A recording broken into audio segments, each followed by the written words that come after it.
Veja, essa questão daqui, ela foi feita pela Escola de Administração Fazendária, a ESAF. Ela caiu no concurso de Fiscal do Trabalho do Ministério do Trabalho e Emprego, no ano de 98.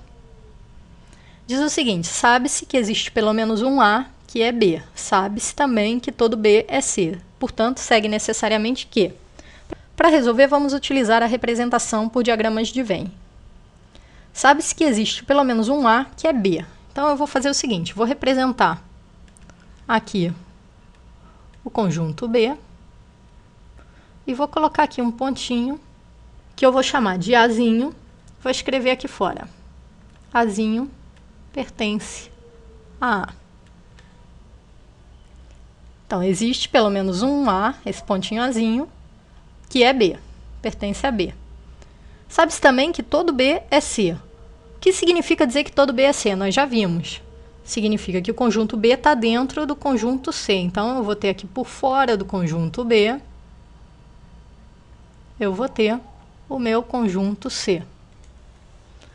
Então, segue necessariamente que existe pelo menos um A que também é C, olha. Porque esse A, se está dentro de B e B está dentro de C, o Azinho está dentro de C. Então, a resposta correta é que algum A é C. Vamos verificar os outros itens. Todo C é B? Falso, porque pode ser que tenha algum C aqui que não é B. Todo C é A? Falso. Eu nem sei onde é que está o conjunto A, só sei que tem algum elemento aqui dentro. Nada que não seja C é A. Nada que não seja C é A. Não sei, pode haver algum ponto aqui fora que não é C, mas que seja A. Eu não sei onde está o conjunto A. Algum A não é C. Também não posso dizer isso. Pode ser que o A só tenha esse ponto. Eu não sei muita coisa sobre o conjunto A. Então, como nós vemos, a única resposta que de fato eu tenho certeza que segue necessariamente é que algum A é C. Agora vamos passar para uma questão um pouco mais complicadinha. Essa questão daqui caiu numa prova para o SERPRO, também foi feita pela Escola Superior de Administração Fazendária em 2001. Ela diz o seguinte: todos os alunos de matemática são também alunos de inglês, mas nenhum aluno de inglês é aluno de história. Todos os alunos de português são também alunos de informática, e alguns alunos de informática também são alunos de história. Como nenhum aluno de informática é aluno de inglês, e como nenhum aluno de português é aluno de história, então, se até aqui você se desesperava quando via uma questão com um enunciado tão complicado quanto esse, agora, a partir de hoje, você pode ficar calmo, porque você vai saber como resolver esse tipo de questão de uma maneira bastante metódica. Para isso, eu vou primeiro reduzir aqui o espaço ocupado por esse enunciado. Coloquei aqui no cantinho, porque agora a gente tem espaço aqui do lado para desenvolver nossa questão. Vamos novamente utilizar os diagramas de Venn. Isso significa que o conjunto dos alunos de matemática é um subconjunto do conjunto dos alunos de inglês. Então, aqui eu tenho matemática e aqui eu tenho inglês. Mas nenhum aluno de inglês é aluno de história. Bom, então isso significa que o conjunto de história tem que estar, alunos de história tem que estar aqui separado do conjunto de alunos de inglês. Nenhum aluno de inglês é aluno de história. Observa que daqui a gente já sabe que então nenhum aluno de matemática é aluno de história. Todos os alunos de português são também alunos de informática. Agora, eu não posso desenhar o conjunto dos alunos de português aqui separado, porque eu não sei se tem alunos de português que também são alunos de inglês, de matemática ou de história. Então, eu vou obrigatoriamente ter que desenhar o conjunto dos alunos de português, prevendo uma possível interseção com esses outros conjuntos aqui. Afinal de contas, você não sabe se tem ou não gente nessas interseções. Você tem que prever essa possibilidade. Então, todos os alunos de português são também alunos de informática. Isso significa que os alunos de português estão dentro do conjunto dos alunos de informática. Então, eu vou botar aqui por fora ainda maior, também prevendo todas as possíveis interseções, o conjunto dos alunos de informática. Como eu já usei I para inglês, eu vou usar C de computação para os alunos de informática. E alguns alunos de informática são também alunos de história. Bom, então nós já sabemos que aqui nesse conjunto C dos alunos de informática, tem alunos que também são alunos de história. Mas observe o seguinte, eu não sei se esses alunos são ou não também de português. Eu não sei se esse possível aluno de computação, de informática, que também é de história, estaria nesse pedacinho aqui ou nesse daqui. Então eu não vou marcar ainda. Em vez disso, eu vou marcar aqui a frase. Vou sublinhar para eu lembrar que depois eu tenho que considerar essa frase de novo, porque eu ainda não registrei essa frase no meu diagrama. Vamos para a próxima. Nenhum aluno de informática é aluno de inglês. Nenhum aluno de informática, de computação, é aluno de inglês. Agora então, toda essa interseção desse conjunto C dos alunos de informática com o conjunto I dos alunos de inglês é vazia. Agora eu já sei que aqui, nesse pedaço, não tem nenhum aluno. Eu vou achurar assim para representar que não tem nenhum aluno aí dentro. E a última frase que ele dá para a gente, nenhum aluno de português é aluno de história. Agora então também eu vou achurar esse outro pedaço aqui, a interseção de português com história, porque eu já vi que não tem nenhum aluno de português que seja aluno de história. Então, agora eu vou voltar naquela frase que a gente não marcou no diagrama. Alguns alunos de informática são alunos de história. Bom, agora sim eu sei que esses alunos de informática, que também são alunos de história, só podem estar nesse pedacinho aqui. Existe, então, algum elemento que está aqui nesse pedacinho, na interseção de informática com história. Agora vamos ver das alternativas que ele nos dá, qual que é verdadeira. A primeira diz que pelo menos um aluno de português é aluno de inglês. Isso é falso. A gente está vendo aqui que português e inglês não tem nenhuma interseção. Já vou marcar aqui que isso daqui é falso. Pelo menos um aluno de matemática é aluno de história. Falso também. Matemática e história não tem nenhuma interseção. Nenhum aluno de português é aluno de matemática. Isso é verdade. Essa interseção aqui não existe. Então, nenhum aluno de português é aluno de matemática. Todos os alunos de informática são alunos de matemática. Todos os alunos de informática são alunos de matemática. Isso é falso. Olha aqui, esse aluno aqui, existe um aluno aqui que é de informática, de história e não é aluno de matemática. Todos os alunos de informática são alunos de português. Isso também é falso.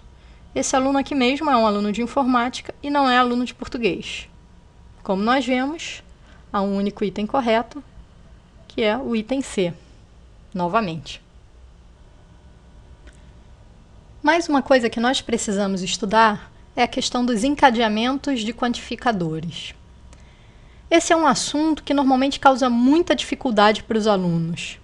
Eu coloquei no questionário diagnóstico da semana passada algumas questões envolvendo esse tema e vocês podem ver aqui que o índice de acerto de alguns itens foi muito baixo, o que é natural. Normalmente isso confunde muito aos alunos.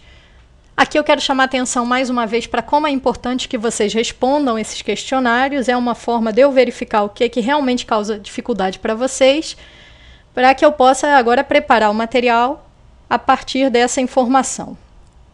Então, eu vou explicar um pouco para vocês sobre como se lida com encadeamento de quantificadores e vamos também resolver esse item aqui que estava no questionário e que causou tanto problema. No primeiro item, nós temos o encadeamento de dois quantificadores existe. Se eu fosse escrever isso daqui com simbologia matemática, ficaria da seguinte forma. Vamos dar nome aos itens, né? Vamos chamar esse aqui de item A, esse aqui de item B, esse aqui de item C e esse aqui de item D. Existe X pertencente a B e existe Y pertencente a D tais que x é igual a y. O que essa proposição diz para a gente é que existe algum x em B e algum y em D, tal que x é igual a y. Se nós observarmos aqui o conjunto B e o conjunto D, nós vemos que isso daí é verdade. E para justificar, eu posso tomar, por exemplo, tome x igual a 2 e y igual a 2. O x é elemento de B, o y é elemento de D e x é igual a y. Então, quando eu tenho um encadeamento de dois quantificadores existe, o que eu preciso é encontrar um par de elementos, no caso aqui x e y, que satisfaçam a condição dada. Vamos para o item seguinte, que como a gente vê, causou um pouco mais de dificuldade, só 25% acertaram. Aqui é o encadeamento de dois quantificadores para todo. Para todo x pertencente a B e para todo y pertencente a D, x é igual a y. Primeiro vamos escrever isso com simbologia matemática. Isso se escreve assim: para todo x pertencente a B e para todo y pertencente a D, x é igual a y. É assim que a gente escreve isso com a simbologia matemática. Agora, a maioria das pessoas respondeu que isso era verdade, porque pensou que no B aqui você tem o 2 e também tem o 2 aqui no D. No B você tem o 3 e também tem o 3 no D. Mas só que não é isso que a questão está dizendo. Ela está dizendo que para todo x daqui e todo y dali, x igual a y. Então, em particular, para que isso fosse verdade, quando eu pego o x igual a 2 e o y igual a 3, x deveria ser igual a y, coisa que não ocorre. Veja, para todo x pertencente a B, ou seja, para x igual a 2 ou para x igual a 3, você vai analisar um caso de cada vez. Tem que valer que para todo y de D, x igual a y. Isso aqui só seria verdade se, tomando qualquer combinação de x de B e y de D, eu tivesse que x igual a y, o que não ocorre. Então, isso aqui é falso. E a justificativa é: tome x igual a 2 e y igual a 3. Claramente, x é diferente de y.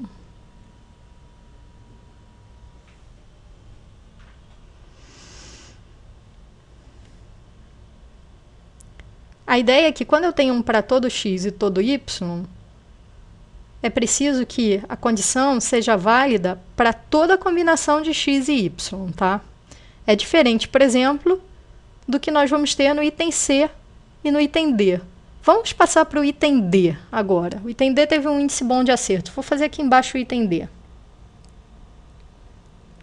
Escrevendo matematicamente, ele diz: para todo x pertencente a B, existe y pertencente a D, tal que x igual a y. Então, aqui o que está dizendo é que para todo x pertencente a B, existe um y pertencente a D, tal que x é igual a y. Aqui sim, ele está dizendo que para todo, eu falei para vocês que isso também pode ser lido como para cada x pertencente a B, existe y pertencente a D, tal que x igual a y. Agora sim, eu tenho o direito de, para cada x, escolher um y diferente, olha só. Para x igual a 2, existe um y em D? Existe, o 2. Para x igual a 3, existe um y em D? Existe, o 3. Então, para cada x pertencente a B, existe um y em D, tal que o x é igual a y. Isso daqui é verdade. E se eu for justificar, eu tenho que escrever o seguinte: para x igual a 2, tome y igual a 2. Para x igual a 3, tome y igual a 3. Pronto. Aqui está justificado que para cada x existe um y, tal que x é igual a y. Então, esse item D é verdadeiro. Vamos marcar aqui, a gente não estava marcando, mas vamos marcar, né? Então, aqui eu tenho verdadeiro no item A, no item B eu tenho falso, e no item D eu tenho verdadeiro. Está faltando o item C. O item C diz que existe x pertencente a B, tal que para todo y pertencente a D, x é igual a y. Vamos escrever aqui o item C. Existe x pertencente a B, tal que para todo y pertencente a D, x é igual a y. Tá. Aqui eu quero fazer uma observação fundamental para vocês. Vejam como foi baixo o índice de acerto dessa questão. Só 12,5 acertaram. Bom, aliás, eu quero chamar a atenção para vocês também que o próprio índice de respostas ao questionário tem sido bem baixo, e então eu peço que vocês passem a responder mais o questionário. É muito importante que vocês respondam os questionários e também cumpram todas as atividades que são propostas para nosso curso. Bom, voltando aqui. O que eu quero chamar a atenção de vocês é o seguinte: os alunos em geral olham isso aqui e dizem, bom, essa proposição C é a mesma coisa que a D, porque eu só troquei a ordem aqui do existe do para todo. Então, dá no mesmo, repara. É a mesma coisa, só troquei a ordem do existe o para todo. Só que isso não é bem assim. Quando você troca uma ordem de existe o para todo, você muda totalmente o significado lógico da proposição. Aqui nós vimos que essa frase D dizia que para cada x de B existia um y em D que satisfizesse a condição. No C é bem diferente. Aqui está dizendo que existe um x de B que para todo y de D satisfaz a condição. Ou seja, para que C seja verdadeira, é necessário que exista um elemento de B que esse mesmo elemento satisfaça a condição dada para todos os elementos de D. Claramente isso não ocorre, porque se você pegar, por exemplo, o x em B igual a 2, o 2 não vai satisfazer a condição dada, não vai ser igual a y, se você pegar o y igual a 3. Então, o 2 não serve para todo elemento de D. Se você pegar o 3 também, no B, ele não satisfaz essa condição porque ele não é igual a y para todo y de D. O 3 é igual ao 3 de D, mas não é igual ao 2 de D. Então, não existe um elemento em B que satisfaça a condição para todo y de D. Logo, essa proposição daqui é falsa. E a justificativa dela é a seguinte. Para x igual a 2, tome y igual a 3. A gente está vendo que, nesse caso, x vai ser diferente de y. Por outro lado, para x igual a 3, tome y igual a 2. Novamente, nós vamos ter que x diferente de y. Com isso, a gente mostra que não existe um x em B que seja igual a y para todo y de D. Logo, essa proposição daqui é falsa. É muito importante que vocês estejam atentos a essa questão do encadeamento dos quantificadores. Isso causa muita dificuldade, então vocês devem estudar com bastante atenção. Com isso, nós encerramos mais uma das nossas videoaulas. Não deixem de responder aos questionários. Bons estudos e até a próxima!